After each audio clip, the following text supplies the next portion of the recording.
Nafarroako pentsiodunen mugimenduak parlamentu talde guztiei zuzendutako gutun bat ematearekin batera. Idazki horretan, Nafarroako milaka pentsioduni eragiten diete bi erreklamazio aurkeztera etorri joan ginen. Hace un mes, los compañeros y compañeras pensionistas de Iruña se concentraron, como decían Chon, ante el Parlamento de Navarra. Y hoy, un mes más tarde, se vuelven a concentrar ante el Gobierno de Navarra, ante la sede del Gobierno de Navarra, para reivindicar dos cuestiones únicamente. Y claro, la reivindicación de dos cuestiones fundamentales pues requiere la puesta en práctica de los acuerdos que han tomado antes. Esto va coleando ya desde el 19, a nivel oficial, digamos.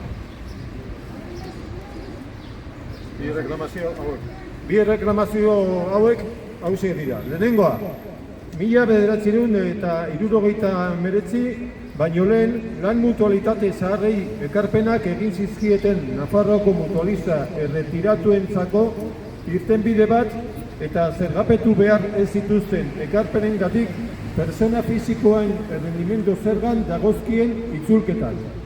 Horretarako Nafarroak 2019an onartu zuen araua indargabetzea eskatzen dugu. Izan ere, estatuko gainerako erkidegoetan ez bezala, Nafarroan 2019ko ekitaldiari dagokion PFZ-aren zuzenketa baino ezin da eskatu, eta 2020, 2001, 2002, 2003 eta hurrengo urteetako itzulketak ez dira aintzat hartu. Horri dagokienez, Nafarroako gobernuak oraindik ez ditu aurkeztu 6 hilabeteko epean Euskal Herria Bildurekin aurrekontuetan negoziazioaren esparruan egiteko konpromisoa hartu zuen arau aldaketak. Aquí en Navarra, con el tema de las personas que habían cotizado a las mutualidades, pues va coleando para aquí y a nivel de todo el Estado, ¿no? Entonces, lo que está claro aquí vía IRPF únicamente aplican al 2019 y el 20, 21, 22 y 23 quedan en el limbo los buscos, o sea, sin aplicar.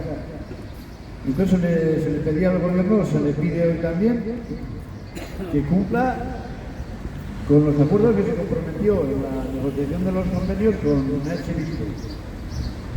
Y así estamos. Eta bigarrena,